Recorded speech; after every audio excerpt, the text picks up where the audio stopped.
Hey everyone, welcome back to the channel. Well, it is here, long awaited, Scarlet and Violet 151. For those probably more serious collectors slash investors, we've been having the fun of Pokemon 151 for a little while now, but finally the English version, Scarlet and Violet 151 is here. And the reviews so far have been good.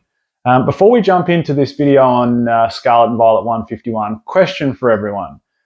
What would you like me to do for my next video? I'm going to leave it as a bit of an open forum, so to speak. Now, keep in mind, this is predominantly a Pokemon investing channel. We do touch on maybe just some Pokemon card topics, occasionally some other TCGs, but the main focus is Pokemon investing. So don't put down in the comments, I'd like to see you do a backflip over a moving car. A, I'm not that talented, and B, it's not on topic with the channel. So what would you like me to do for my next video? Whatever the most popular comment, I guess, is what I'll do. I don't even want to give suggestions. It's Pokemon investing related. What would you like to see? What would you like to see a video on? I'll research whatever the most common answer is and make sure I can do the best video I can on it. But what would you like to see? And I'll do it. Leave me some comments down below.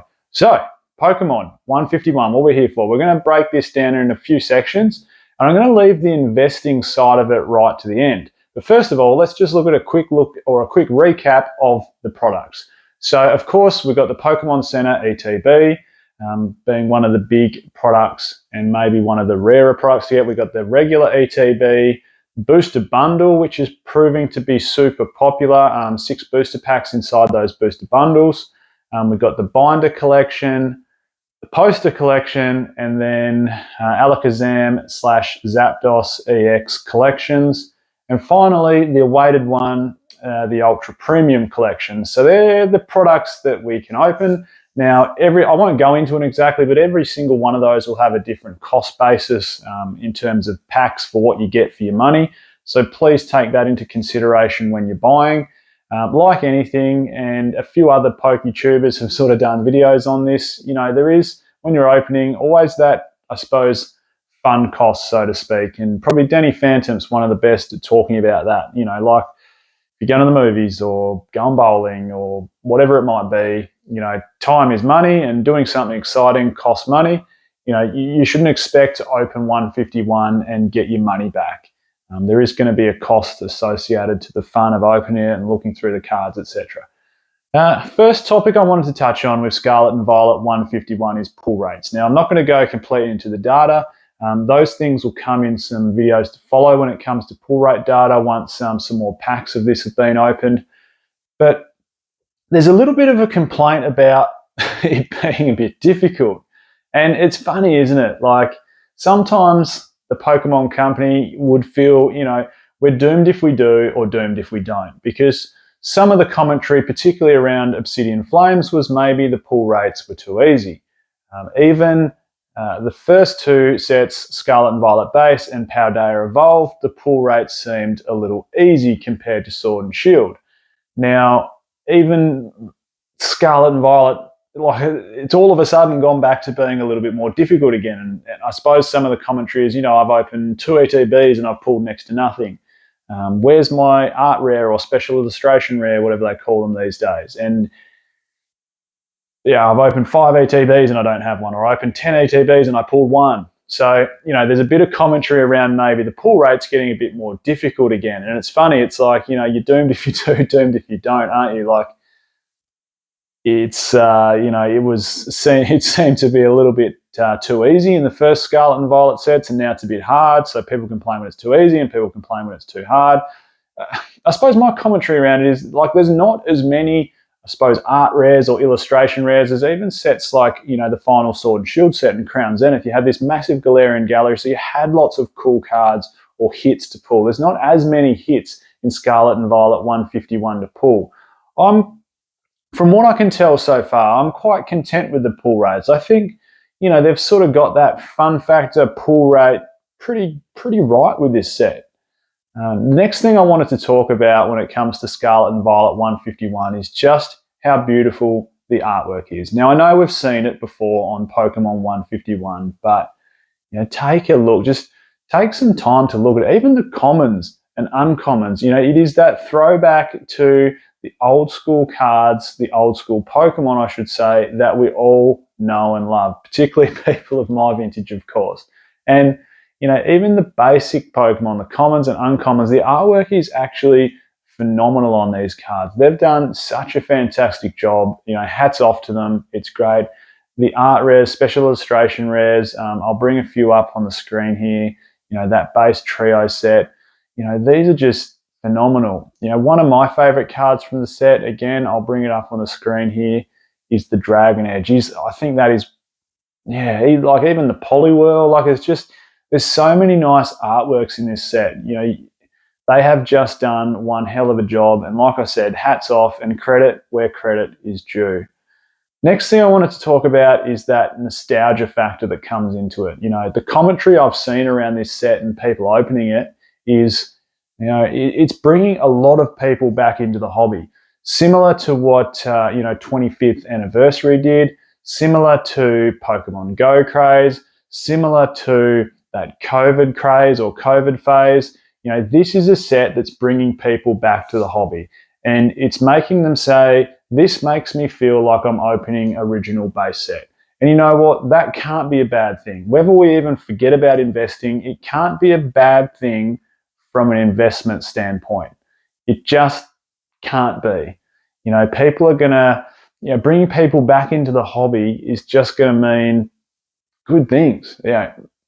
Which sort of brings me to, when I mentioned bringing people back into the hobby, it sort of brings me to the next point that I wanted to touch on, which is supply, demand, and reprints. Now, nothing has been said about reprints. It's been said that there's going to be additional waves of sort of that first massive print run to come, so don't stress if you missed out and you feel like you can't find stock anywhere. I don't seem to have any problem here in Australia. I'm not sure what the US or the UK is like, but hop into a local gaming store, you're going to find ETBs. Some of the more popular products might be a little bit harder to get your hands on. The 6-pack booster bundles seem really popular. They're a good price point, and to get 6 packs out of them, it's just representing good value for money. So they might be a bit harder, but there's always going to be, like, those EX collection boxes are probably going to be the easiest things to find. They'll be here, there, and everywhere for a while to come.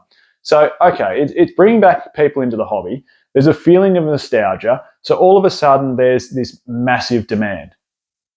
Now, that will, of course, bring about the need for Pokemon Company International to give massive supply. And, I don't think people should be naive and think that anything these days will or should be short printed, because it just makes no sense. It's like if I transfer it to the car industry that I work in. The world's most popular car is Toyota RAV4. It was the highest delivered car of 2022. And you know what Toyota did when demand picked up? They built more factories to build more cars, because the more cars they sell, the more money they make. And it rings perfectly true with Pokemon cards. If there's more demand for it and supply can't reach the demand, you print more to print to demand, and therefore sell more cards, make more money, make more profit, keep the investors happy, keep the owners happy, make the company worth more and more money. Like, I just don't think anyone should be naive enough, I'll get it out in a second, that's not the easiest word to say, naive enough to think that anything will be short printed these days. Now, that's not to say there's going to be things that are more exclusive items, and hence, I suppose, why they like to use that Pokemon Center exclusive Elite Trainer box. Maybe even the Ultra Premium collection. We don't know yet, but is that going to be less printed? Don't know. Is it going to be like the Charizard UPZ and printed to the ground, or is it going to be more like the 25th anniversary UPC that was quite hard to get? And I wouldn't say it was short printed, but it wasn't printed to demand. There was more people wanting it that could get their hands on it, hence the price went up. So, long story short, with this supply-demand thing and reprints and print run, don't be naive enough to think that it won't be printed heavily, so the Pokemon Company will, make money off the back of nostalgia and demand. It's just going to happen. And like I was saying, to relate it back to the car world, we do limited edition models from time to time, and those limited edition models, normally don't reach demand. Like we have a car at the moment, the GR Corolla, which is Toyota's racing brand, Kazoo Racing. There's 500 coming to Australia this year, and I think there's something already ridiculous like 4,000 orders. And they've cancelled orders because they're just going, well, we're not even going to get close to supplying the 4,000 people that have already ordered one. It's impossible. So those things inevitably will be pumped up on the secondary market and will sell more secondhand than what they did new for the people. If someone chooses to sell one, or they might park it in their garage just to say they got one of 500 this year. But, the same thing occasionally can happen in the Pokemon card world, and hence my example of the Ultra Premium Collection from 25th Anniversary set. More people wanted it than could get their hands on it, and hence the secondary price being pumped pretty hard. Now, reprints. I think, personally, my personal take on Scarlet and Violet 151 is, and I don't know, this is solely speculation, this will be around for a while to come. And this sort of leads me to the investing side of it. And, the old saying, only fools rush in, FOMO. Like, there's plenty of terms that get thrown around the Pokemon card world. I don't think you need to worry or be concerned about FOMOing or rushing in to get yourself some. Yes, it's a new set and we want to open it and we want to pull cards and chase cards. But if you're planning on investing in the sealed product in particular, don't rush in. I think there's going to be plenty of this product around for time to come. In 6 months' time, there'll still be product. So my suggestion on Scarlet 151 is hold out. There is still going to be product around in 6 months' time, and it's probably still going to be retail price. I would definitely wait until well past Paradox Rift, maybe even to the first or second set released in 2024. Let's just see how the market metabolizes this set. It's naive to think, like I was saying before, that it won't be printed heavily. I think it will be. Now, we don't know that, but I think it will be. Like, it's a machine, the Pokemon company printing cards, and the machine will keep churning them out. So when it comes to investing in sealed products, hold fire is my advice. Now, if you want to get one for your collection or you want to get some to open, by all means, go ahead, do it. But when it comes to sealed, I would just wait. Is it going to, I sort of feel like it's going to be somewhat similar to Celebration. That's my feeling on it. It's brought people back into the hobby. There's nostalgia behind it. And the sealed product, I think, will be round for a while and printed quite heavily, like Celebration's Elite Trainer boxes, for argument's sake. And then all of a sudden, it'll almost be like it's dried up and it'll be hard to find an ETB in shops. But I would wait until probably early next year might be the time to see when it comes to investing in. Now, when it comes to singles, that's a completely different story. That's an easy equation. Soon enough, there's going to be a PSA 10 Charizard Illustration Rare on eBay, and it's going to go for huge dollars. Don't buy it. It's that simple. That's the general rule of thumb when it comes to singles. They will be going down in price, and they'll be going down in price relatively quickly. Eventually, the market will come to some sort of equilibrium on those prices, and that's the time to buy. And by all means, if you want to buy yourself your favorite card because it's just something you desperately want for your collection, go ahead and do it. Why not? Collecting, sometimes you can't put a dollar value on collecting, but when it comes to investing in them, I would certainly hang around and wait. Now, talking of investing in them, that brings about the next question when it comes to investing in 151, and that's Japanese versus Scarlet and Violet. So Pokemon 151 versus Scarlet and Violet 151. I don't think there is a comparison between the two sets. There just isn't. Scarlet and Violet 151 misses out on a couple of key things. The first one being some big chase cards which are being put into things like the Ultra Premium Collection and other collection boxes, and it misses out on the Master Ball Hollows. And those two things are, I wouldn't say disappointing. The English set is not disappointing in any way, shape or form. It's disappointing it doesn't come to that same level as the Japanese set. But the flip side of that is it makes a bit of a distinguishable difference between the two. And that being that the Japanese 151 booster boxes are going to be far outweigh the English side. So if you're going to invest, my advice would be invest in Japanese 151. Now, we've heard on the grapevine, Japanese 151 is printed to demand. Their definition of printed to demand is very different to our definition or my definition of printed to demand. I would think if something's printed to demand, then they're just you can order as many as you want and you'll get as much as you want. There's some sort of limit of one per box in that scenario, and it's also only printed to demand in their eyes until December. So come December, that's off the table. We can already see Japanese 151 booster boxes getting a little bit harder to find at a good price.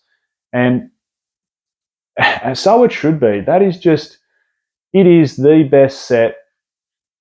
It's the best set since EVA Heroes. And look what's happened to EVA Heroes in the Japanese world. You know, those booster boxes have just gone bonkers. So when it comes to investing in 151, right now, these are my 3 bits of advice. Jump on 151 booster boxes, buy as many as you can for as cheap as you can, because I can guarantee you, A, they won't get cheaper, and B, they'll only get dearer. Unless there's some massive reprint, the rug's taken out from underneath my feet and I'd be shocked by it, that's what's going to happen. Second one, when it comes to English Scarlet and Violet 151, let the market metabolize it. Let's see what happens with reprints, and we'll take stocks and assess with what we want to do in terms of investing in the English side of that, probably early next year. Then my third bit of advice when it comes to investing, if you want to get singles, wait. They will get cheaper, and that will be the time to buy them. There it is, everyone. Scarlet and Violet 151. It's out. It's a beautiful set. We're going to see what happens when it comes to investing. We're going to see what happens when it comes to pricing of singles. The pull rates seem a little bit different, so there's a lot to sort of absorb throughout this video. When it comes to the next video, like I said at the start, please leave me a comment down below on what you think I should do it on. The most popular one, I'll jump on board with. I'm Michael, this is Pokey Oz. Thanks for watching, and I'll catch you next time.